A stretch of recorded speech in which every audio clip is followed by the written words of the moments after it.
जिस प्रकार से पिछली वीडियो में साइंस वन का एग्जैक्ट प्रिपरेशन लास्ट के 35 डेज का एग्जैक्ट प्रिपरेशन मैंने आपको एक्सप्लेन किया था, जो कि बहुत सारे बच्चों को हेल्पफुल लगा था, उसी सेम मैनर में उसी सेम फॉर्मेट में आज हम लोग बात करेंगे साइंस टू के एग्जैक्ट प्रिपरेशन का। नमस्कार दोस्तों, मैं सौरभ एडुकेता में आप सबका स्वागत करता हूं। जहां पर आज की वीडियो में हम लोग जानेंगे कि साइंस टू के लास्ट के 35 डेज का प्रिपरेशन रोड मैप, जिसकी शुरुआत हम लोग दो इंपॉर्टेंट पहलू से कर रहे होंगे। सबसे पहला तो हम लोग ये देखेंगे कि what to prepare, science two में प्रिपरेशन जो करनी है उसमें क्या चीज एग्जैक्टली पढ़ना चाहिए वो सबसे पहले जानेंगे।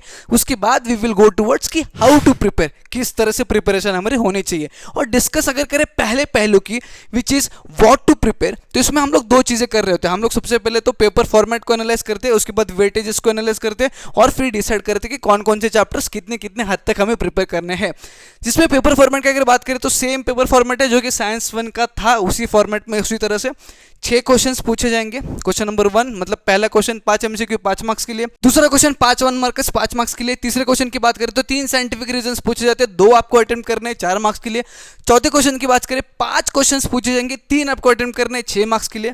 फिफ्थ क्वेश्चन की बात करें 8 क्वेश्चंस पूछे जाएंगे, 5 आपको अटेम्प्ट करना, अच्छा खासा ऑप्शन यहाँ पे मिला है, 15 मार्क्स के लिए पूछा जाएगा। और लास्ट क्वेश्चन में 2 बड़े बड़े क्वेश्चन पूछे जाएंगे, एक ही आपको अटेम्प्ट करना है 5 मार्क्स के लिए। ये तो नॉर्मल सा पेपर फॉर्मेट है। इसमें जो अजब वाली चीज़ है जो जानना बहुत जरूरी है, that is question number 2A के बाद नीचे वाले जितने भी क्वेश्चन है उसमें आपको ऑप्शंस मिल रहा है, ठीक है। अब इन ऑप्शंस में एक खास बात ये है कि क्वेश्चन नंबर 2A की अगर बात करें तो 3 क्वेश्चन दिए गए हैं, 2 आपको अटेम्प्ट करना है। तो इन 3 में से कम एक बायोलॉजी का है और एक EVS यानी कि एनवायरमेंटल साइंस का, फिर जनरल साइंस का है। क्वेश्चन नंबर 2B की बात करें तो 5 क्वेश्चंस पूछे गए हैं, 3 आपको अटेम्प्ट करना है, 2 क्वेश्चन में ऑप्शन है यहाँ पे आपको पास।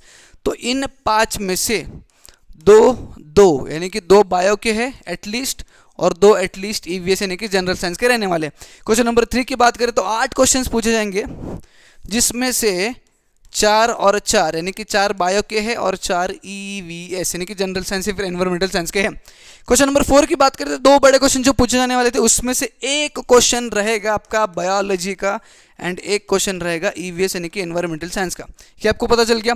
अब उसी फॉर्मेट से जब आप इस चीज़ को देखते हो, क्या चीज़ है वो, वेटेजेस को देखते हो, तो आपको दिख जाएगा कि 10 चैप्टर का वेटेजेस कुछ इस प्रकार से है, जिसमें कोई नई चीज़ नहीं, ये तो बहुत पहले पता चल गया था। मैंने जब काफ़ी सैम्पल पेपर्स को, पिछले कुछ सालों के सैम्पल पेपर्स को, पिछले कुछ साल को जो बोर्ड के पेपर है उनको एनालाइज किया, इस साल के सैम्पल पेपर्स और क्वेश्चन बैंक को एनालाइज करने के बाद ये पता चला है कि question number 2A 2B 3 and 4 जिसमें ये एक बायो एक EVS, 2 bio 2 EVS, 4 bio 4 EVS, एक बायो एक EVS, ये जो ऑप्शन मिल रहे हैं ना, ये जो क्वेश्चंस पूछ रहे हैं ना, ये सारे क्वेश्चंस इन्हीं 6 चैप्टर्स में से पूछे जा रहे हैं। आप भी जाके चेक कर सकते हो। मतलब इन 6 चैप्टर के बेस पे 90% ऑफ द पेपर आपका साइंस टू का जो है वो बन रहा है, जो कि बनते आ रहा है। तो सबसे पहली प्रायोरिटी हमारे इन 6 चैप्टर्स को कंप्लीट करने की रहने वाली है। उसके बाद सेकेंड प्रायोरिटी रहेगी हमारी लाइफ प्रोसेसेस और सोशल हेल्थ की। अब लास्ट में जो हम लोग प्रिपेयर करेंगे दैट इज हेरिडिटरी इवोल्यूशन और डिजास्टर मैनेजमेंट। अब चूंकि ये 2 चैप्टर्स हम लोग लास्ट में प्रिपेयर कर रहे हैं, तो अगर इसको प्रिपेयर करने के लिए टाइम बचता भी नहीं है तो इन 2 चैप्टर्स को बस एक बार गो थ्रू करना, एक बार देख लेना। वाई? बिकॉज ये जो छोटे छोटे क्वेश्चन है बाकी के, ये question number 1A 1B 2A और 2B में जहाँ पे एक एक क्वेश्चन बचता है, जैसे कि यहाँ पे पूछा है 3 साइंटिफिक रीजन, एक बायो का एक EVS का, हमें पता है जो कि इन 6 चैप्टर्स में से रहने वाला है, इन 6 चैप्टर्स में से रहने वाला है। बट जो एक क्वेश्चन बचता है तीसरा, वो इन बाकी के चैप्टर्स में से रह सकता है, बचे हुए 4 चैप्टर्स में से रह सकते हैं। इसलिए इन 4 चैप्टर्स में से ये 2 चैप्टर तो कंपलसरी है, लाइफ प्रोसेस और सोशल हेल्थ तो कंपलसरी बाद में करना है, सेकंड प्रायोरिटी उसको देना है। उसके बाद जो है वो हेरिडिटरी एंड डिजास्टर मैनेजमेंट को एक बार आपको गो थ्रू करना है, ठीक है। Is that clear for you? आपको पता चल गया कि इन 6 चैप्टर्स को बहुत पक्की तरीके से, बहुत अच्छी तरीके से प्रिपेयर करना है, ठीक है। जिसमें से आपके 3 चैप्टर EVS के हैं और 3 चैप्टर बायोलॉजी के हैं, ठीक है। और इन्हीं 6 चैप्टर के बेस पे ये जो ऑप्शंस वाले चैप्टर्स है ना, जो एक बायो एक EVS, 2 bio 2 EVS, 4 bio 4 EVS, एक बायो एक EVS, ये क्वेश्चंस बनने वाले हैं। Is that clear for you? अब हम लोग ये डिस्कस करेंगे कि प्रिपरेशन किस फॉर्मेट में करना है, क्या प्रिपेयर करना है, ये तो हमें पता चल गया। अब किस फॉर्मेट में प्रिपरेशन करना है ये अभी मैं आपको बताता हूँ। सबसे पहले तो ये जान लो कि ये जो साइंस 2 है जिसकी प्रिपरेशन आप कर रहे हो, ये science 2 is all about biology and EVS। आपको भी पता है, ठीक है। जितने भी 10 चैप्टर्स है उसमें से सारे चैप्टर्स EVS और बायोलॉजी में डिवाइड हो चुके हैं, जो कि 100% थ्योरेटिकल सब्जेक्ट्स रहने वाला है। अब देखो 80 to 90% ऑफ द बच्चे जो प्रिपरेशन करते हैं साइंस 2 का, वो किस फॉर्मेट में करते हैं अभी मैं आपको बताता हूँ। जैसे कि 10 चैप्टर आपने देख लिया, अब बच्चे क्या करेंगे ना, इन 10 चैप्टर के वेटेजेस के हिसाब से हर चैप्टर के कुछ इंपॉर्टेंट क्वेश्चंस को ढूंढेंगे, ठीक है, और बहुत सारे सोर्सेज के थ्रू इंपॉर्टेंट क्वेश्चंस प्रोवाइड किए जा रहे हैं। अब इन इंपॉर्टेंट क्वेश्चंस को देखेंगे, उनके आंसर्स को ढूंढेंगे और सारे क्वेश्चन के आंसर्स को लर्न करने की शुरुआत कर देंगे, which is good according to them, ठीक है। सारे क्वेश्चन के आंसर्स को लर्न करेंगे जब तक साइंस 2 का पेपर आ नहीं जाता, ठीक है। एक बार लर्न करेंगे, 10 दिन के बाद भूल जाएंगे, अगेन 11वें दिन उनको लर्न करना पड़ेगा, जिसमें बहुत सारा टाइम वो कंज्यूम कर रहे हैं इसी सारे क्वेश्चन के आंसर्स को लर्न करने के लिए।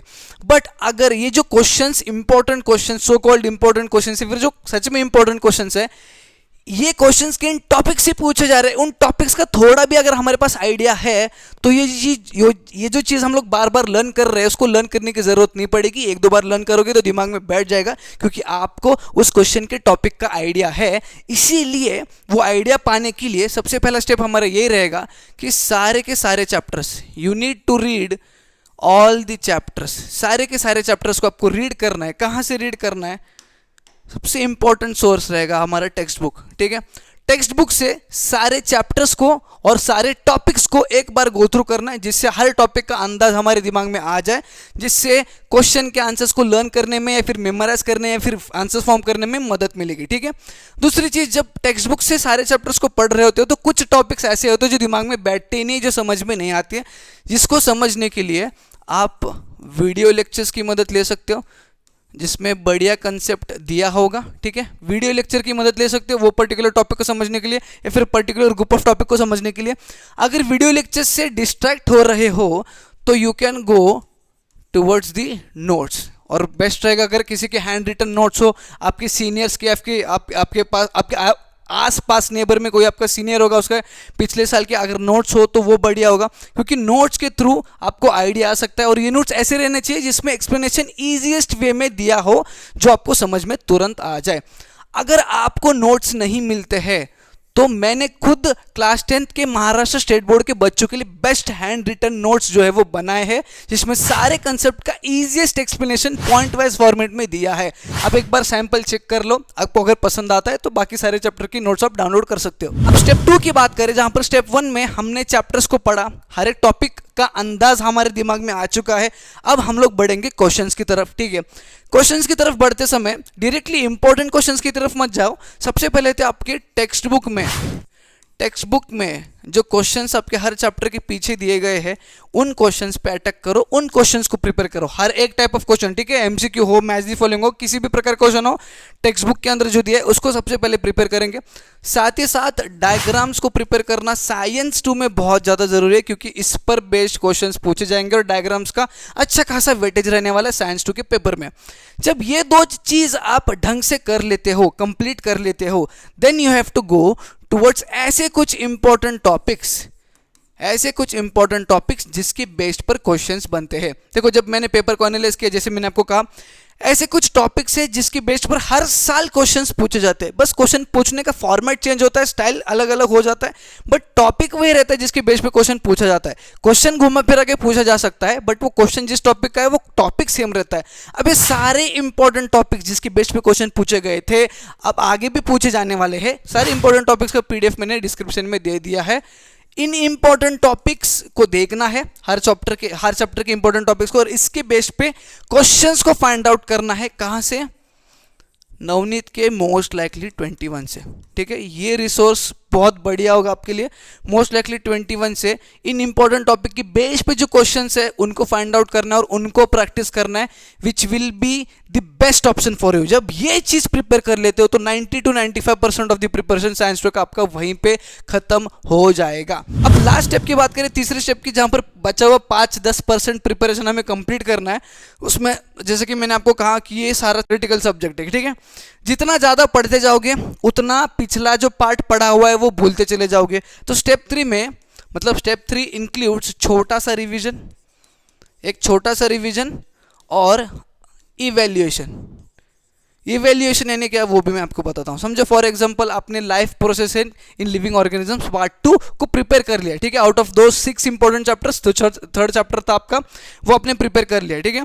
आप प्रिपेयर करने के बाद वो चैप्टर जैसे ही खत्म हो जाता है, उस चैप्टर का एक छोटा सा रिवीजन गो थ्रू आपको करना जरूरी है, क्योंकि चैप्टर है ही इतना बड़ा। एक बार रिवाइज करना है कि क्या क्या चैप्टर में दिया गया है। उसके बाद उस चैप्टर के बेस पे कुछ क्वेश्चंस को सॉल्व करना है टू इवैल्यूएट योरसेल्फ। ये क्वेश्चंस कौन से रहने चाहिए? ये प्योरली रहेंगे आपके पीवाईक्यूज जो पहले पूछे गए हैं उस चैप्टर के बेस पे, ठीक है। जब पीवाईक्यूज को सॉल्व करोगे तब आपका कॉन्फिडेंस बढ़ेगा और आपको पता चल जाएगा कि आपका प्रिपरेशन कितना हद तक सही है या फिर कहाँ पे इंप्रूवमेंट की जरूरत है। अब पीवाईक्यूज अगर नहीं मिल रहे और आपने मेरे नोट्स अगर परचेस किए तो मेरे नोट्स में हर चैप्टर के साथ 2 टेस्ट पेपर मैंने इंक्लूड किया है, जिसमें 80 to 90% ऑफ द क्वेश्चंस जो पूछे गए हैं वो पीवाईक्यूज ही है। तो वहां पे आपका पीवाईक्यूज का टेंशन भी चले जाएगा और इवैल्यूएट करने के लिए प्रॉपर 2 टेस्ट पेपर है जिसको आप सॉल्व कर सकते हो टाइम लगा के। That's all for today's video. यही है आपका फॉर्मेट साइंस 2 को प्रिपेयर करने का, जिसको आप अगले 30 से 35 दिनों के लिए 30 to 35 डेज के लिए सिंसियरली अगर फॉलो करते हो तो प्रिपरेशन 100% बढ़िया होगा। और वीडियो अगर पसंद आया तो एक लाइक जरूर करना, अपने दोस्तों में शेयर करना, नहीं तो चैनल को सब्सक्राइब करके जाना। हम मिलेंगे नई वीडियो में।